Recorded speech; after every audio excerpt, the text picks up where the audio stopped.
I got a chance to really, well, I took the chance. I don't want people to walk away and think that somehow being put in the most degrading, dehumanizing environment is some type of antidote to becoming the best version of yourself. Right. I was fortunate, one, to be literate, which led to me reading books about how you open up your mind to other outcomes. And then I was crazy enough to embrace it. But that's the thing, like you have to be almost, I know it's not politically correct to say in these days and ages, but you literally have to be crazy to think about that you can live the life that I live now when you're in an environment where these people are telling you that you're gonna die in here. And so for me, I was willing to go on that crazy journey, and that required me to go deep into an understanding of myself. And like that, once I got into that understanding like my own mind and the power of my own mind, I was like, there's not a bar hard enough that can ever contain what's inherently designed to be free. Hey, let this shit ride for a minute, man. If you got a dream, you gotta go get it. It ain't gonna be easy, it's a lonely road. Very lonely road. But you gotta push through and figure it out. Hey. Yo, what up, though? You already know what time it is, man. We here with another episode of REL Talk. Hey, you feel me? We in the building. Listen, I'm excited. I'm more than excited, man, because I'm getting the opportunity to talk to somebody who, man, I have so much respect for. You know, y'all know how this goes, man. Before I even let y'all know who I'm getting ready to talk to, I'm going to just break it down for you a little bit. You feel what I'm saying? Shaka is the president and creative director of Shaka Senghor Incorporated. He's not a businessman. He's a business man. You feel me? He is a former vice president of corporate communications at Navan, a travel management company valued at $9 billion. He is also a former MIT Media Lab Director's Fellow, and his 2014 TED Talk was featured in the Year in Ideas that generated over 1.5 million views. Not only that, this man is an award winner, respectfully. Listen, awards are like flowers, so I just wanted y'all to hear some of his blossom, all right? Check this. BME Black Male Engagement Leadership Award.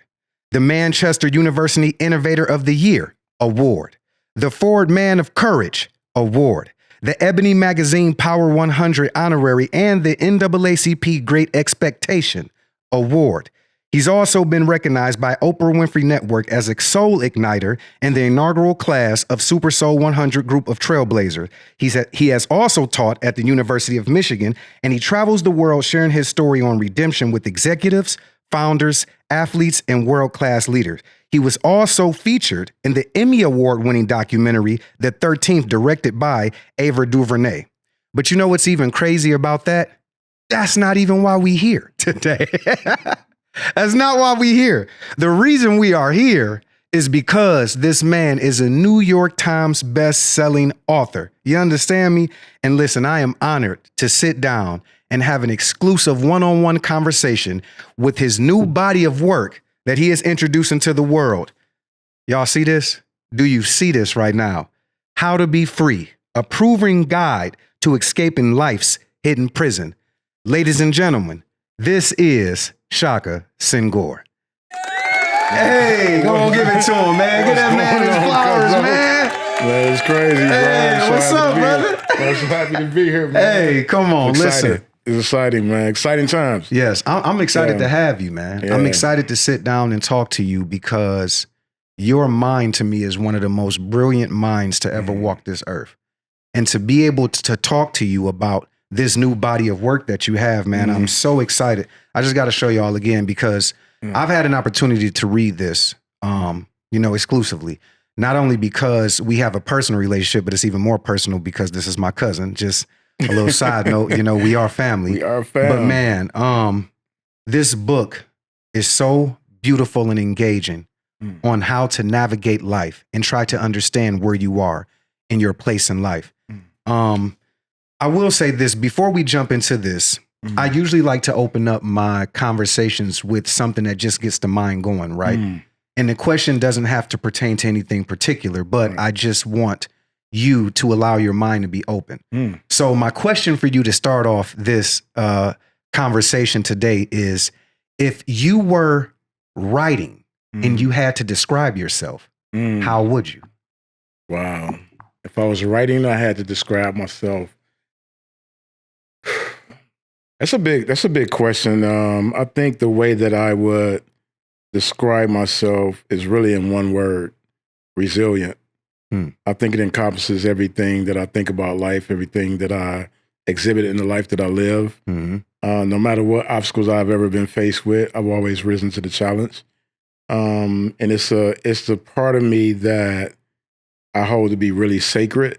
It's a part of me that when I'm alone with my own thoughts, I always marvel at that part of my being, the willingness, because I think that's something that people don't think about when it comes to resilience. There has to be a willingness to face the adversity, to overcome it. You have to be willing to go on that journey. And every time I've been faced with it, I've always found that I'm up for the challenge. And so resilient is the one word I would use to describe myself if I was writing. Hey, that's dope. I like that. Resilience. That's deep, man. I mean, I knew something was going to, I knew you'd have something that was going to be like, God, you don't miss, man. No, that's beautiful. The thing about this book that I would love to dive into is that I feel like you have been able to kind of break down the different aspects of life, of what we go through, and how we get to a place of being able to handle these things, whether that be good, bad, ugly, positive, or negative, right? You hit on so many things. And so in this conversation, I want to kind of talk to you, and I don't want to obviously give the book away because y'all need to buy it and read it, okay? Right. But at the same time, I want to maybe go through a couple of chapters just to talk about some of the things that stood out to me, that kind of hit home for me, and just more so ask you where in a place where you were mentally being able to create this body of work. You know what I mean? Yeah, absolutely. One of the first things I wrote down here is I think one of the coolest things about this book is that it has a soundtrack. And you really don't see that with many books. It's almost like you put out a movie, it gets a soundtrack. You know what I mean? Or your album comes out, you get the preview to it, or a TV show, whatever. But for a book, that's a little different. But to me, it's like, that's so smart and brilliant of an idea. Where did that idea come from, and why did you choose to make a soundtrack for this body of work? Yeah, that's a great question. When I think about why partner music with literature, to me it was a no-brainer. As a writer, my greatest influences have always been music artists. Just the ability to see these people gather sounds and turn them into stories. And melodies and things that as people gets us through so many aspects of our life. You think about moments of sadness, there's a song to go with that. You think about joy, there's a song to go with that. You think about a lot of what I'm talking about in the book, which is like this commitment to excellence and success. Like there's a soundtrack for that. And, for me, as a writer, I've always loved words. And my first really understanding of the power of words came through music, hearing those Motown, songs that articulated love, it articulated struggle, that articulated, how do we get to a bigger dream and a bigger idea? And the songs that I chose to accompany the book are all a great expression of the chapters and where I was at in my life as those songs unfolded. They also was an expression of how I was unfolding into my understanding of what it really means to be a human being. Yeah, that makes sense. It was dope to me because as I read through the chapters, and it's like you get to see what songs that you kind of line up with the chapters. It's almost like I wanted to listen to the song first and then go into reading the chapter. I'm like, this makes so much sense. Yeah. But man, to me, that was just such a dope idea because it's not only like you're just giving people something to read, you're giving people something to feel. Yeah, absolutely. You know what I mean? And for me, it's also just a way to pay homage to those artists who meant so much to me at some of the most trying, challenging, and triumphant times in my life. And those songs that I selected for that playlist to accompany the book, this really is a great way to honor them as well. Yeah, that's dope, man. Yeah. All right, let's jump into it. Let's jump into a little bit, you know what I'm saying? Yeah.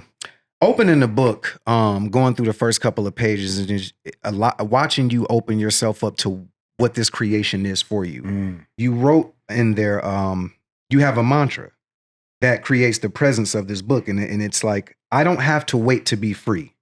I am free right now. I am free from the weight of my past. I don't owe my old mistakes, my future. Can you explain that mantra and what that developed from? Yeah, that particular mantra is probably the most personal piece of the book for me. Is that in life, what I've found is that we spend so much of our time beating up on ourselves about past mistakes, past traumas, things that have happened to us, things that we may have done, and it robs us of our future. You know, it robs us of present moments. And when you recognize that freedom, you know, this idea of autonomy. For me, I recognized that started in the mind while I was actually physically incarcerated. You know, I was in the most restrictive of prisons during that time when I had this awakening about this bigger idea of what does it mean to be really free. And the way I've expressed it is that I was incarcerated before I ever stepped foot in a prison because I had adopted a narrative that my life could only have one or two outcomes. One, I would either be dead or in prison. I mean, I would either be dead before I'm 18, and two, I would end up in prison. And I live my life based on that. And what that told me is that if the idea of a narrative can become your truth in the negative, then it has to work in the positive, because I think the laws of attraction have to be weighed out equally. And so for me, when I recognized that I was liberated, I was in solitary confinement serving 23-hour lockdown, you know, 5 days a week, 24 hours, the other 2 days a week, with literally no end in sight, and being told that I would never get out of prison. But once I made up my mind that I was going to be liberated, like their narrative didn't matter as much as my internal narrative. And so that's really what that mantra is about. It's like the stories we tell ourselves are much more powerful when we embrace them as our truth than the stories that are told to us about us. Yeah, it's almost like understanding that you have to live in this place of embracing it and taking it for what it is. And I think the one thing that's crazy to me is you saying when you were in solitary, that's when you felt like you got to a place to be completely free because mentally you allowed yourself to go there. You know what I mean? Yeah, and I got a chance to really, well, I took the chance because I don't want people to walk away and think that somehow being put in the most degrading, dehumanizing environment is some type of antidote to becoming the best version of yourself. Right. I was fortunate, one, to be literate, which led to me reading books about how you open up your mind to other outcomes. And then I was crazy enough to embrace it. Because that's the thing, like you have to be almost, I know it's not politically correct to say in these days and ages, but you literally have to be crazy to think about that you can live the life that I live now when you're in an environment where these people are telling you that you're going to die in here. Yeah. And so for me, I was willing to go on that crazy journey, and that required me to go deep into an understanding of myself. And like that, once I got into that understanding, like my own mind and the power of my own mind, I was like, there's not a bar hard enough that can ever contain what's inherently designed to be free. That's a bar in itself. It ain't a bar that can contain. Like that's so real. Yes, man, I love opening this book, and because this first chapter, it caught me off guard a little bit. And I want to talk about something from this first chapter, and I kind of want you to dive into the creation of it. So I say this. You said grief goes everywhere and nowhere. It hides between the cracks of moments, sometimes as a robber, and sometimes as a gift bearer. Grief doesn't have a pause button. It doesn't wait. Sometimes it leaps at you. Other times it crawls up on you, subtle, nuzzling up to you as you find yourself in a ball of tears, or in a burst of anger, or in a knot of depression. And at other times, it has you smiling and laughing at a memory of your loved one. There's an ugly magic to it, the way that it manifests itself in these moments. What made you, when we think about the processes of life, make chapter 1 about grief? Yeah, you know, when I was thinking about the structure of this book, there's a very nuanced thing that happens as you're reading the book. And I don't want to give too much away from the audience. I want them to experience it. But what I'll say is what I discovered on this journey is that we all have these hidden prisons that we exist in. I just so happen to have lived my life in a real physical prison for 19 years.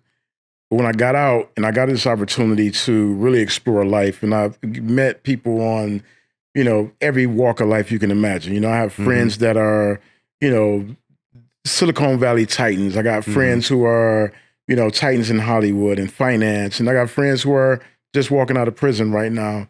But what I found in common is that we all have our hidden prisons. And the most restrictive of those prisons is grief. Because here's the tricky thing about grief. And it's more trickier than any other prison you'll ever find yourself in, is that no one can tell you to step out of that. No one can say to you, you know what, you've grieved long enough. You should stop right now. Because that would be a cruel thing to say to another human being. And so what grief does is that there are moments when you think about people's life journey where you're in appreciation, you're in gratitude that you got a chance to share time with these incredible human beings. And then there's other times where grief can be so crippling that you can't get out of bed because you're thinking about a loved one and the impact that their life had on your life. And so what I found on this journey is that, I've met people who will come up to say to me, you've helped me unlock something. My child committed suicide, 5 years ago, 10 years ago, and I haven't been able to move on. Or my loved one was murdered and I just can't go into that space again. And you've given me the key that allows me to maneuver through this life. And so when I had to grab those keys for myself, I recognized the duality of this thing that we call grief and how deep of a prison it is and how hard it can be to get out, especially when you're unaware of the long-term implications of it in your life. And that's beautiful, because even as I was reading the chapter, I felt every bit of that. Literally, in understanding that there's so much that we hold on to when it comes to grief. And a lot of people genuinely don't know how to process it. Absolutely. And they talk about these stages of grief that people go through, right? And I think you experience them when you're actually in it. You're like, oh, this is what people were referring to. But the way that you break down the process of it, to me, is beautiful. And it's like, I don't obviously want to give too much away, but it's just one of those things where when I hear you speak about it, it makes so much sense of why you broke it down the way that you did in this book, man. It's incredible. I want to talk about another chapter. One of the chapters that you had called Anger. And this was another one that kind of stuck out to me because I'm gonna tell y'all something, man. This book got bars. When I say it's moments in this book, man, where you just gotta be like, woo! You gotta give yourself a second. I love the way you describe anger as something that has its own identity. I think that's one of the most beautiful things, and it doesn't ask for permission to show up. There was a quote from an author you wrote about in your book. I believe it's Louis L. L'Amour. Am I saying that right? L'Amour, yeah. Yes. He says, anger is a killing thing. It kills the man who angers, but each rage leaves him less than he had been before. It takes something from him. And I'm like, it's like that moment when anger shows up and it knocks at your door. It's not a place and a time for it. And so when I look at it, I'm kind of like, how do you determine the process of should I answer the door or not? Right? Because you say this thing doesn't have an identity. And I think we've all kind of experienced anger being something that comes out of like, woo, it's like it could be the smallest thing that can trigger you and piss you off, right? Yeah. And I feel like that's that moment where anger is like, it's knocking on the door. Right. And you got a decision to be like, either I'm gonna open and let it in and take it, or I ain't gonna answer it. And I'm, so for you, what is the process of anger and what made you come up with, as far as like, how did this quote, why did that stand out to you so much? Yeah, that's a great question. When I think about that particular chapter and I was writing it, one of the things that came up to me was how afraid I had been over the last probably over a decade or so to become angry. I didn't trust myself. The last time I was angered, when it was that hidden anger, it was that nuanced anger, and it exploded into rage. It led to me, being in solitary confinement for 4.5 years. And so when I got out, I just didn't trust myself. I didn't trust, do I even have permission to be angry? And what I realized about that is that beneath the anger, there were other things. That anger was just like a surface level emotion. Yeah. And really, I wasn't afraid of the anger. I was afraid of having to grapple with the other emotions. And, you know, when Louis L'Amour talk about it being a killing thing, and what it does is it that rage, because it's focused on something that's not the real thing. Yeah. It really strips you of, you know, who you are as a human being. Mm-hmm. And once I went into that space of like, I'm going to be curious about it. I'm going to explore it. I'm going to let it happen consciously. Like when there's a legitimate reason for me to be anger, I'm not going to rein that in. I'm going to give myself permission as a human being to express something that is really an important emotion for us. Because what it says is that, hey, there's something that's wrong. And there's something that I don't like that's happening right now. The hidden prison is when you don't know the true source. And when you don't know that true source, then anything becomes a target. Somebody cuts you off in traffic and you overreact. You're ready to go chase them down and get into a dust up, right? Somebody step on your shoes, which is a common thing growing up in the hood. How many people have been shot over a shoe being stepped on? Was it really about the shoe being stepped on? Or was it a deeper thing? You know, was it the deeper sense of self-worth and how we attach it to our material existence?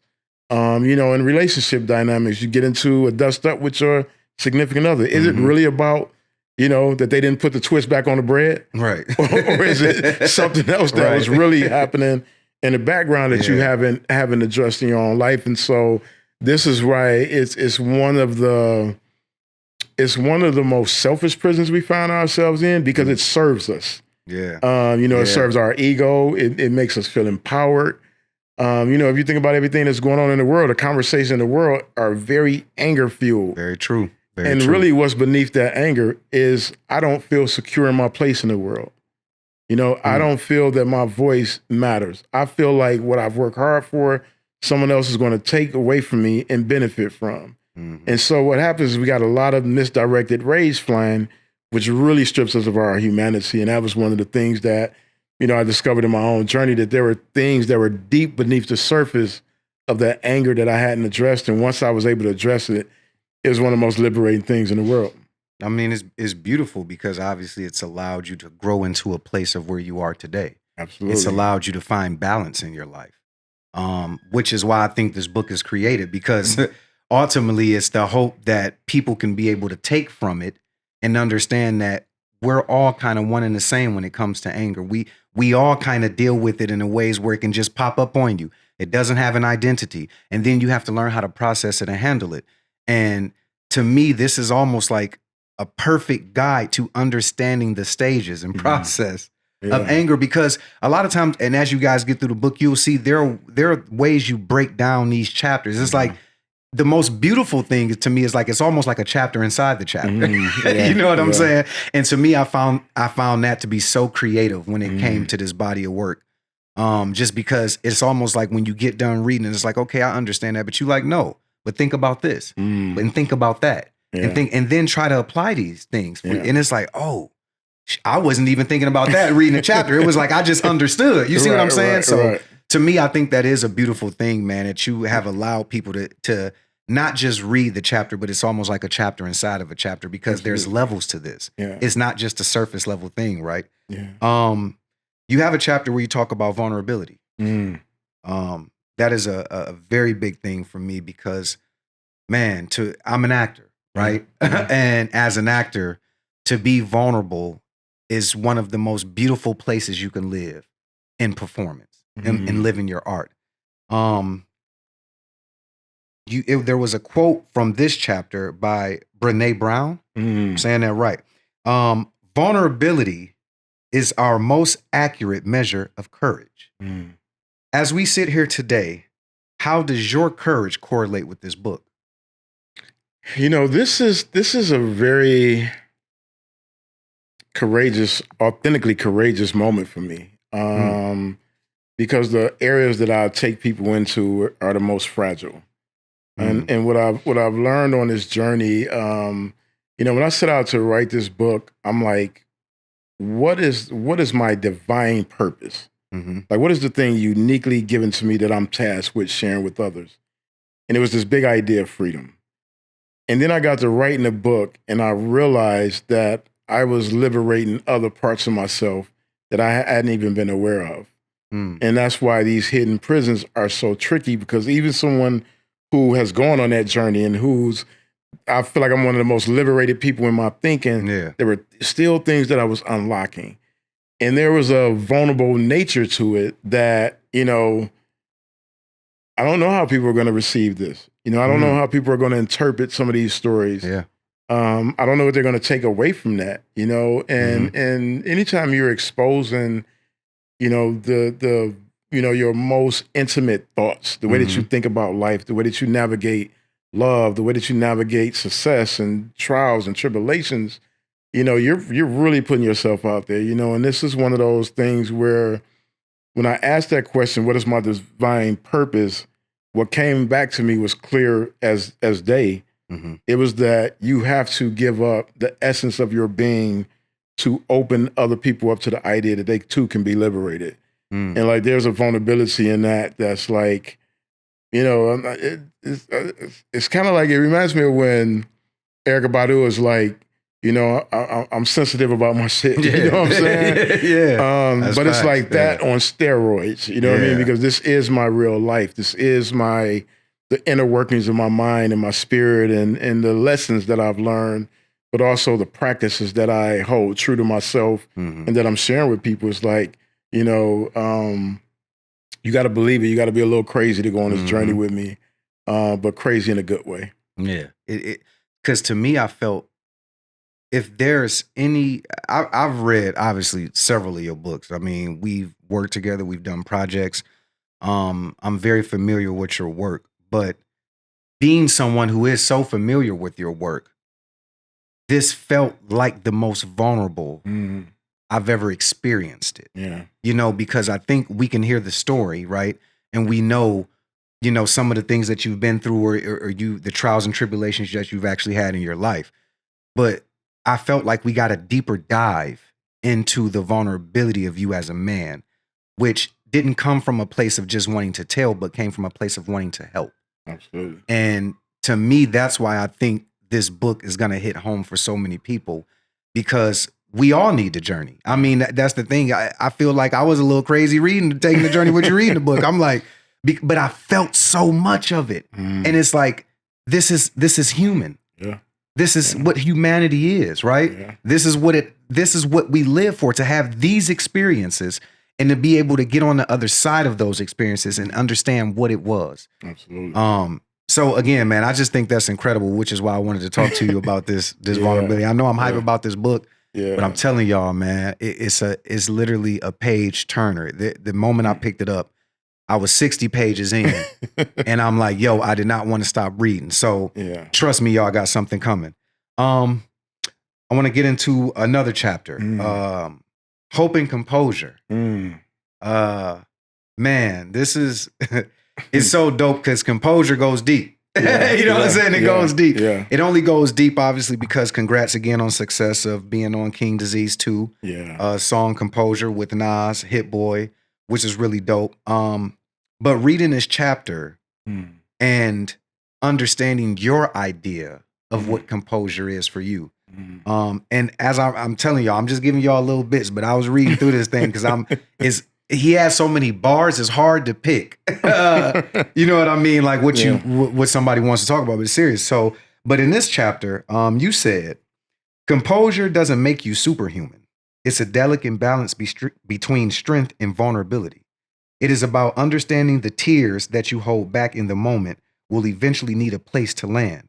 And when that moment comes, when you are in your car or you're at home alone, when everyone is safe or in bed, when the immediate crisis has passed, you allow yourself to break apart, to feel all the feels, and to begin healing. Holding on is an act of resilience, but letting go when the time is right is an act of self-preservation. Tell me about a time when you recognize your composure became an influence in your writing.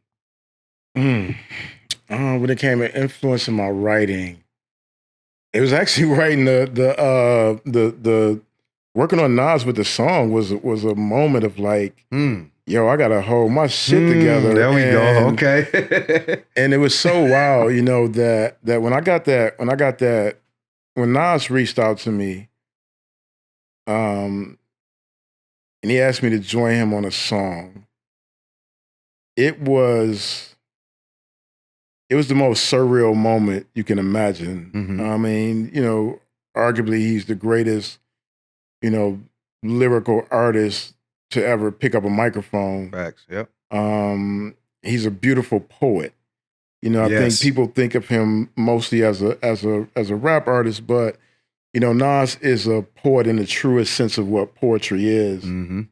And as someone who's a lover of words and who fancies myself a wordsmith, you know, getting that call was like, whoa, like this is, you know, one, it was the highest honor. Like, it's the highest honor I've ever received as a writer, is to be entrusted with, you know, adding my voice to a project that, you know, is following up on a Grammy-winning project, which means that all eyes are on him. And then just to think about someone of Nas's ilk picking my words apart. And then the pressure and where I had to really hold it together was after he reached out and I asked him when did he need, you know, my piece for the song. Yeah. And he told me he was in the studio right now. Right now. Send it right now. Like, literally, I'm here like now, you know? Right now, yeah. And I was like, you know, you think about success, right? Yeah. You know, success is taking, you know, as my friend Ben says, one smart decision after the next, right? And you think about how many people have missed the moment because they weren't prepared or they were afraid to rise to that occasion and just say, you know what? I'm going to put my best foot forward and hopefully that it lands in a way that, you know, is aligned with his creative vision. Yeah. But for me, it was more like I had already won just by him reaching out. Was like, you know what? If there's nothing else I can ever say, I can say, hey, Nas reached out to me to do a song. Straight up. Didn't work out for us, all good. But it happened. But you know, I was willing to be vulnerable as an artist. Yeah. In a short amount of time. I'm a long form writer. Yeah. You know, it takes me time to write books. It takes me time to write sentences. You know, just literally one sentence can take me longer than it takes to write a paragraph. Because I want to get those words right and I want to make sure that what I'm communicating is not just expressed, you know, in a authenticity of what it is I'm trying to say, but it's also written beautifully. Like that really matters to me. And so to be condensed to like a short window where I'm like, I don't want to miss that moment. I know how artists can be in the mode, they're in the zone, then they leave the studio and they gone and you might not see them again. So responding to that call, man, was like the highest level of like vulnerability and composure and then execution. Because that's on the other side of those things is like you have to execute. And so when I was able to send it to him and you know, I didn't hear back from him for a while. I wasn't even sure like that I had made the cut. But when, you know, I finally found out that I had made the cut, I was just elated in a way that to this day, like, you know, anytime that song comes on, like I kind of brace myself for my part, you know, and try not to pick it apart, you know, and try not to be like, oh, I would have said this different. I would have said that. It was perfect. It was perfect because it was the way that it was meant to be and it was accepted the way that I delivered it by one of the greatest artists. And then to add to that, one of the greatest producers, Hit Boy, you know, like Boy. That, cold, like man. Working with that guy, he's a brilliant artist. And, you know, the great thing for me in all of it is that I'm genuinely a fan of both in the most sincere interpretation of what it means to be a fan of another artist. Like, you know, the little kid in me comes out, you know, when I listen to these guys, and it's something that I never plan to lose when it comes to my love of music and hip hop culture. It's like, I want to always be excited when new projects are coming in, you know, to add my voice to like the pantheon of greats who have graced hip hop albums alongside hip hop royalty is just like crazy. Yeah, it's the wildest thing ever. You know what I mean? Let me ask you this though, because now that you said that, it only makes me curious. When we talk about this composure, and I know it's like this was a moment where you felt like, man, I'm being tested, right? I have this short amount of time. I'm a long form writer. This is what I normally do, and then you accomplish the mission, and you look at it as man, this is one of my highest forms of writing to this day, right? Yeah. Is there two things? One, is there a thing that clicks in your mind to the point to now where you're like, oh, snap, like, I'm better than I thought I was. You know what I'm saying? No, seriously, because you're being tested, right? Yeah.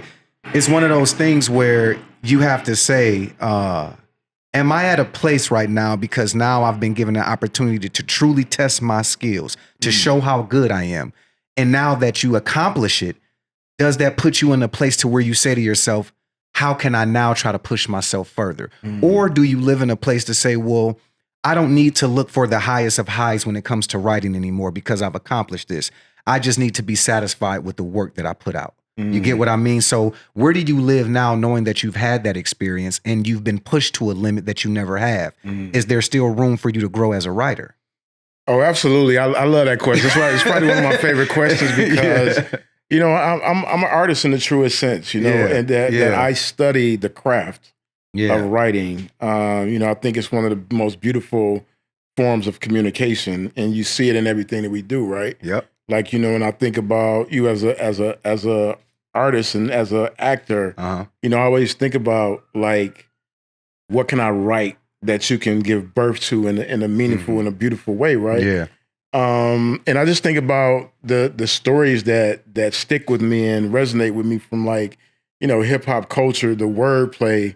You know, it's always pushing me to like, you know, get better and better. You know, I mean, I have super high goals for myself. You know, I set the bar really, really high in terms of what I want to accomplish, so that I know that when I'm in that space and I'm in that zone and I'm that man in the arena and I'm looking at, you know, the original idea that one day I can be a writer.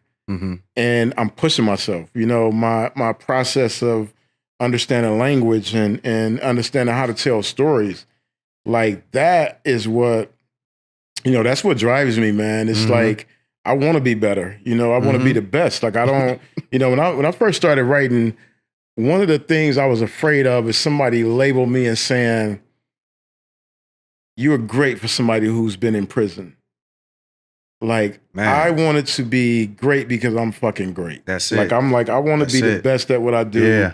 With the pen. Like when people read my words, I want them to feel it in their soul the way that I feel, you know, Stephen King, Toni Morrison, Robert Frost, you know, you name it, W.E. Henley's Evictus. Like I want people to feel that and to look up 10 years later, 15 years, 20 years later, and they're saying, man, that thing that Shaka Senghor wrote way back then, like I'm applying that to my life now. Yeah. You know what I mean? Like that's the quest I'm on. You know, it's only to be like, you know, great. And you know, one of my quotes that I share with all my mentees is never settle for mediocrity when greatness is available.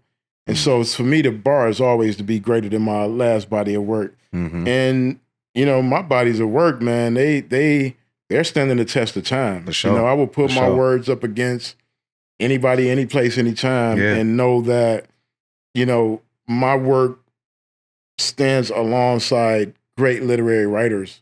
And now venturing into this new form of writing, you know, there's a world where I believe that this body of work is going to stand along the best of the best when it comes to self-help, professional development, personal development, and books that people come back to over and over when they're trying to figure out the pathway forward. Yeah, it makes a lot of sense too, because it's also very specific in how you can target, even if you've read the book already and you find yourself maybe going through something in life, you know what I mean? Whether that's, you know, anger, you can literally just pick the book up and go to the chapter and say, talk to me for a second, Shaka. You know what I'm saying? Calm me down for a minute. Cause it's almost like I felt as while I was reading this, I genuinely felt you talking to me through the pages. It hit home so much in that way for me where it was like, even if I needed somebody to talk to, you were there to listen. And that was the deeper side of the book to me. You know what I'm saying? It was like, and that's what I think is beautiful about it, man. I mean, man, we got one over here. I'm trying to tell you. So we'll dive into a couple more. We won't give too much away, but I got about 2 more I want to talk to you about. You have a chapter in there titled Love. Very deep. that chapter hit a lot of deep places for me. One, because I'm very familiar, and two, being from the product of a family that we're from, right? You know what I'm saying? Because we kind of grew up obviously in the same family. You spoke about a lot of things that I think the world needs to understand about love, right? Because again, this is one of those conversations when people bring up love, it's a very it's a very complex conversation, right? It really is, because people don't know how to obtain it, how to get it, how to look for it, how to find it. And some people love bomb. They give too much of it. You know what I mean? They can be too loving to a fault, right? You said, my mother used to say, close the door. I ain't trying to eat the whole neighborhood. And when we leave the door open during Detroit winters as a kid, I didn't fully understand that my mother was basically saying you must keep something inside for yourself. But now I see it. I see it as a metaphor for being intentional about the love and energy we share, not just with others, but with ourselves. If we leave the doors of our hearts and spirits wide open without boundaries, we risk losing our warmth. Love requires that we conserve some of that warmth for ourselves so we can show up fully for others. As the saying goes, you can't pour from an empty cup. To truly love others, you must love yourself enough to protect your energy, to replenish your soul.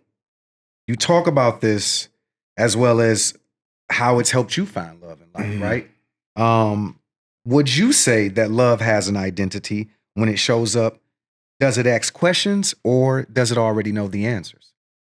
Yeah, I think it's both and, right? I think the most curious emotion that we have is love, because love requires you to get to know something, whether it's yourself or others.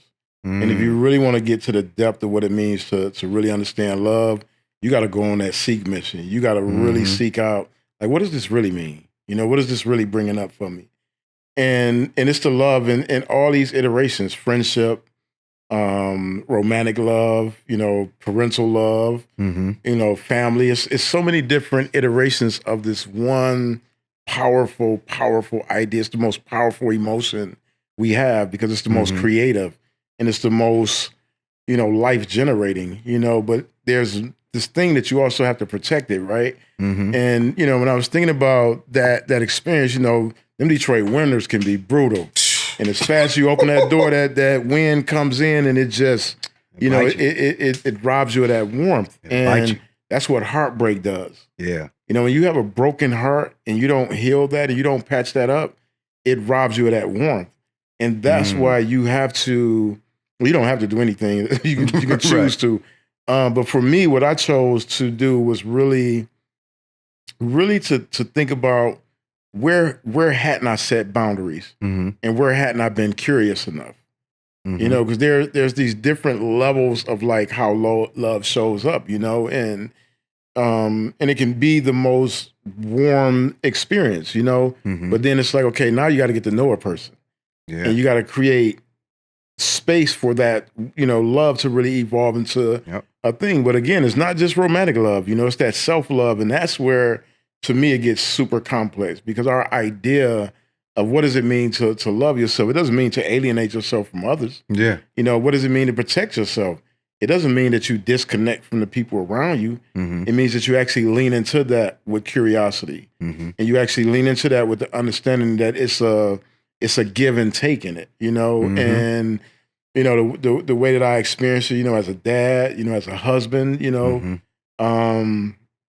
it's complex, you know, it's all the things, right? It's all the magic, it's all the beauty, it's all the amazing. And then it's also the tough times, right? It's the times when, you know, when my wife is not feeling well and I have to show up and become the caretaker, you know, while there's a million other things going on at that time, right? Like that level of love and commitment is like, that's the warmth, right? Because within that, you know, there's protection, but there's also curiosity. You know, how does she receive being nurtured by her husband?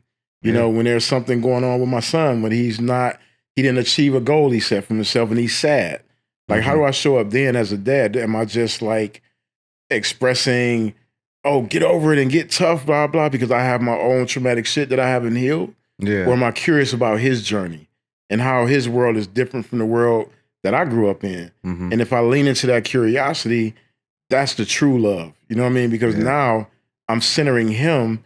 I'm creating boundaries in my own life, right? Of saying, hey, you can't inject your old life into his life. Yeah. Like that's a boundary. Sometimes we only think about the boundaries that we set for other people to not be able to come in. Yeah. We got to set boundaries for us to not go out. You know what I'm saying? No, that's very like true. Sometimes you need to stay in the house. Yeah, you know what I mean? Like, sit down, like brother. that warm metaphor is like close that door, sit down, and chill out, right? Chill out, yeah. As a dad, Respect. I've constantly found myself like, dog, sit down, stay in the house. You know what I mean? Yeah. Let East Side Shaka stay in. You know what I'm saying?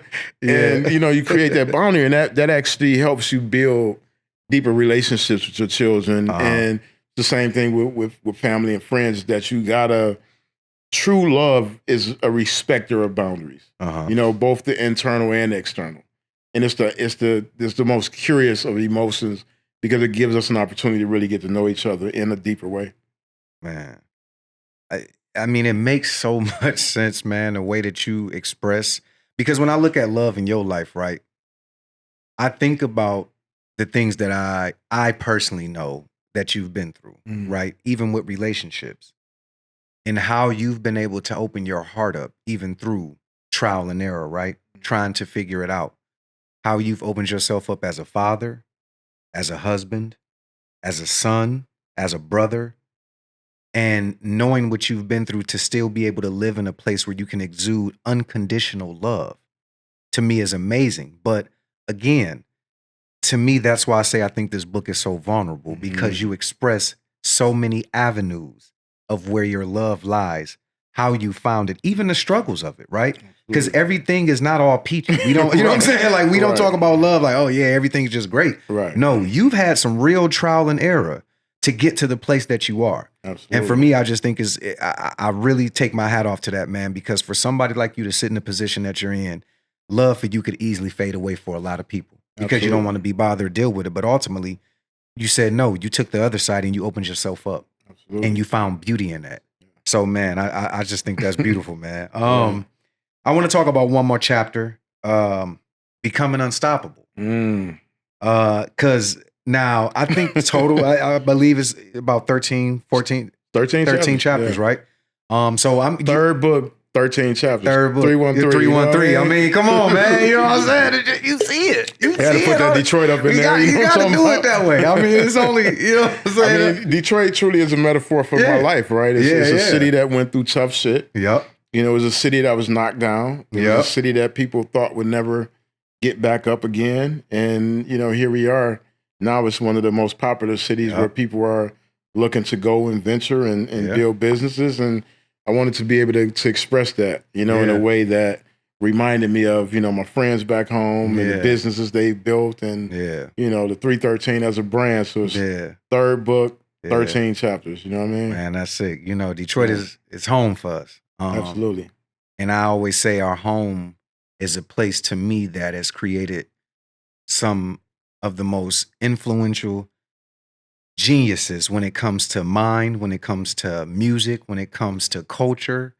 I mean, we look at it today. I mean, we talk about, you talk a lot about hip hop. A lot of the hip hop is biting the culture. You know what I mean? The style. You see them all rocking the Cartier glasses, and you know what I mean? And it's crazy to me to see how far that reach has come over the past couple of years, because, you would think 10, 15 years ago, we was one of the 5 top largest U.S. cities to go bankrupt, which was crazy. You know what I'm saying? So to see that bounce back, to me, is a beautiful thing. And you being a representation of what our hometown is and what that culture is, to me, speaks volumes.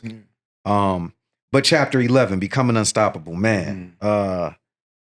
This is something I think your life, it just lives in. Like, who gonna stop you? You know what I'm saying? I mean, because at this moment, it would be crazy. I was excited to read this chapter because when I look at your life and I look at everything that's tried to stop you, everything that's been in the way, every person, every situation, people done tried to sue you. I mean, bro, you done been through it all up and down. You know what I'm saying? Just being honest, there's been so many things. And for me, not only to stop you, but you as a writer, right? Because to get these words out, to get the books in people's hand, to get the people wanting to pick it up, share it, read it, do these type of things. You didn't let anything stop you. You came out the trunk with it. Yeah. Like that's a true hustler's mentality. Yeah. And so when I seen that chapter, I'm like, oh, I know this one gonna be.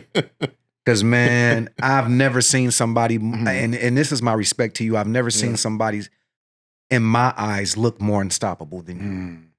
Because I know what you've been through. Thank you. You get what I'm saying? So as a man, and it's not even on, as a man, that's where my respect lies so heavy for you. I appreciate because that. you mentally, you're strong. You're so strong in a place that not men, not women, but the world respects. You know what I mean? Becoming unstoppable. There was a quote in there by Sigmund Freud. Am I saying that right? Said, the ego represents what we call reason and insanity in contrast to the ID, which contains the passions. You say, in other words, ego, when balanced, grounds us. It keeps our fear in check, tempers impulsive desires, and allows us to move forward with an unstoppable spirit.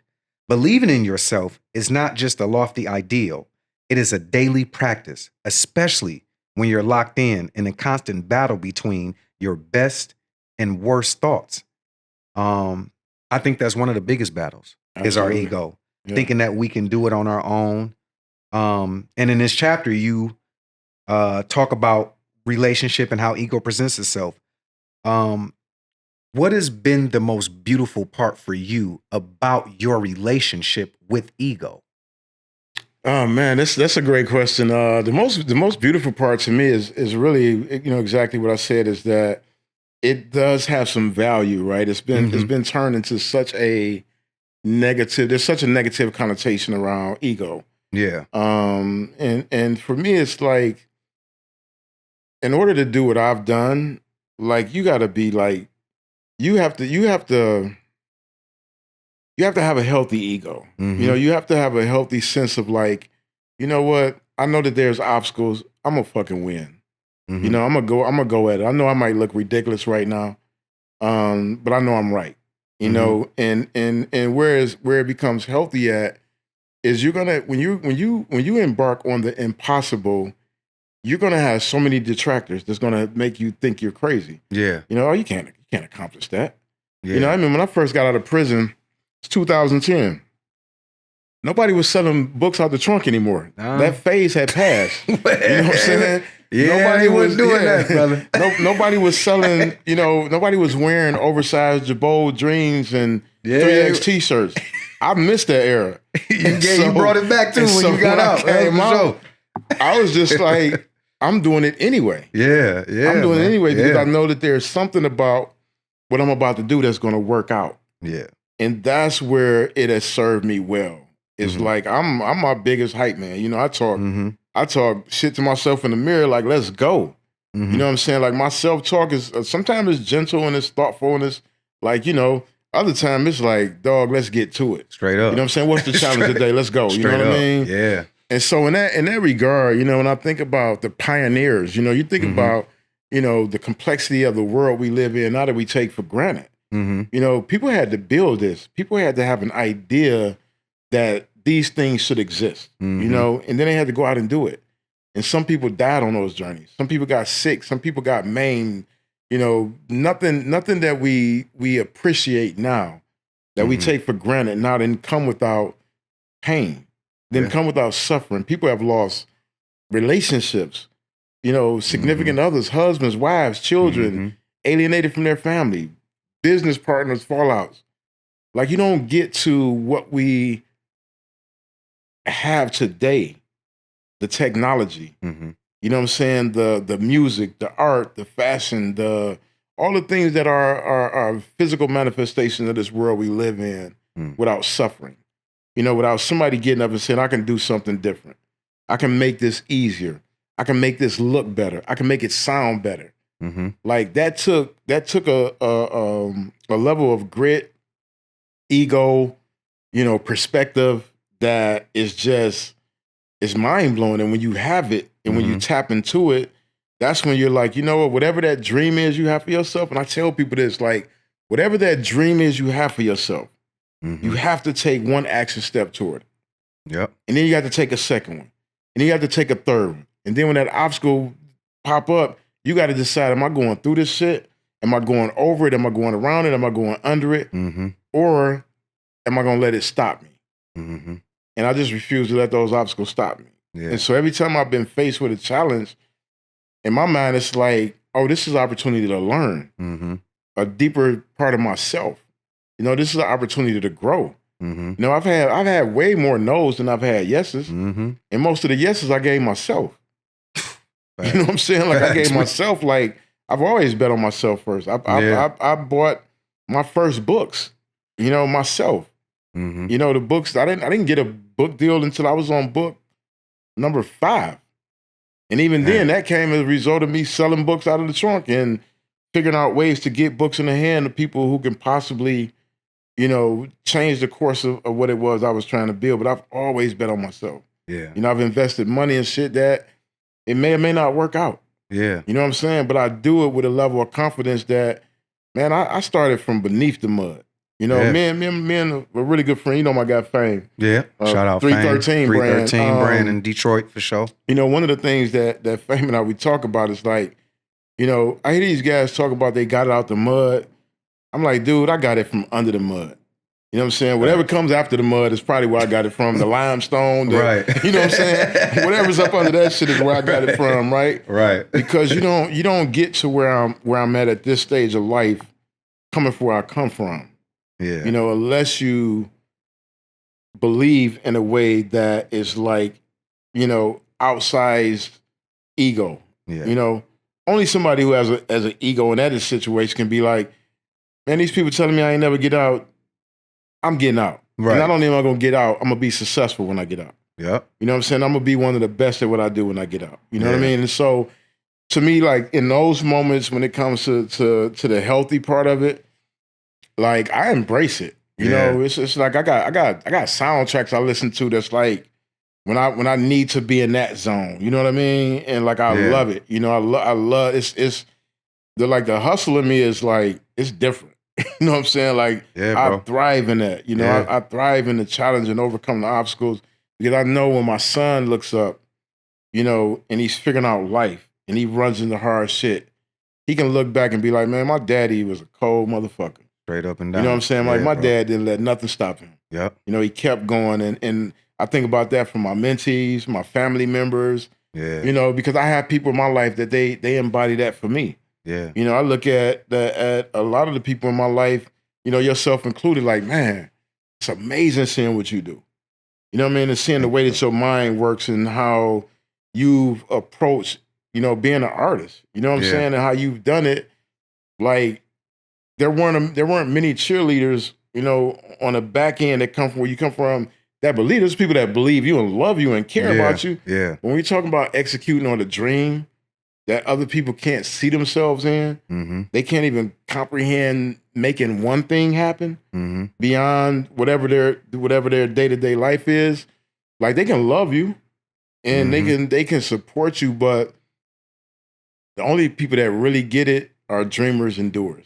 Yeah. You know, and that's what healthy ego is. Like, you know, that's the part of you that's like, man, go get it. Go make it happen. And it's gonna be tough. It's not gonna be easy. It's gonna be a lot of, you know, writing this book, man. I wrote this book in the midst of chaos. You know, it's like a lot going on. You know, it's been a tough, you know, this last 5 years has been the toughest years of my life. You know what I'm saying? On this side of the fence. On this side of the fence, yeah.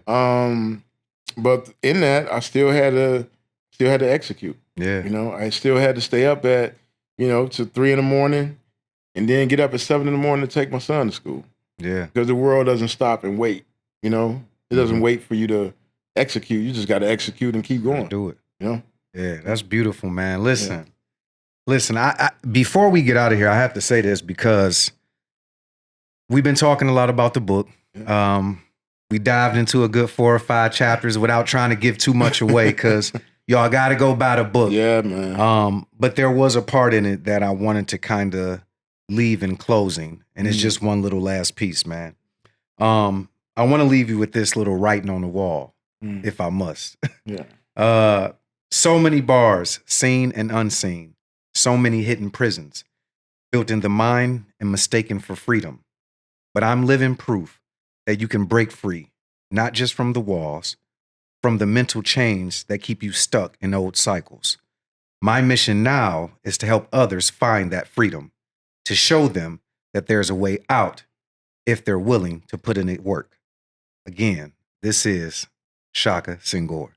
Yo, man, make sure as y'all go get this, you know what I'm saying? Man. Brand new body of work, How to Be Free, a proven guide to escaping life's hidden prisons by Shaka Senghor. When is this dropping? Give them the date. September the 9th. September the 9th. 2025, man. It is official. It's out. It will be there. Make sure you go grab your copy. Where will it be available? Because I know it's going to be available on every platform. Everywhere. So you it's get this like from everywhere. I know everywhere this great books are sold. Listen, I'm just telling you, man, as a fellow artist who, and I'm going to be completely honest about this, I am not the biggest reader.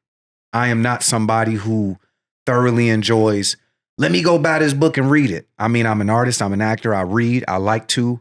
But when I say this book is probably one of the first books that I've read that allowed me to feel change in a way that it woke me up. It woke up a different spirit in me, a different energy in me, to understand that there was a lot of things that I was going through that I didn't even realize, because I've had success myself and things have happened in my life to where I'm thinking that this is who I'm supposed to be or this is what it is, not realizing that I was dealing with a lot of anger, a lot of hurt, a lot of pain, and also understanding how to get through my happiness, continuing to be happy and not allowing things to be taken away from me.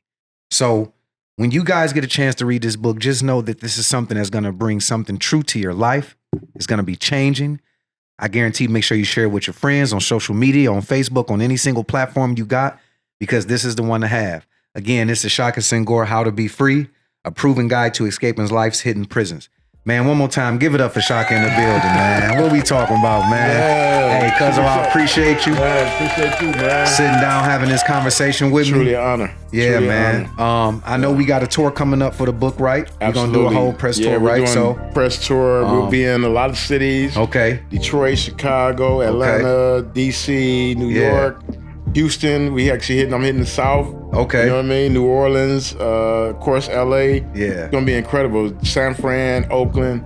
Yeah, we got a big tour rollout. Don't play yourself. He just named you about 15 cities, which means that is a number of people that if you heard your city pop up, make sure you check out shakasenghor.com if you need any information, if you want to book them, if you're looking for them, if you want to find out the dates, make sure you go to the website and check it out. Again, I'm so excited that you guys came back to kick it with me and kick it with your boy. This is another episode. Gonna get my tag. Real talk. You feel me? And make sure y'all keep tuning in, man. We'll catch y'all next week. Believe it. Hey, let this shit ride for me.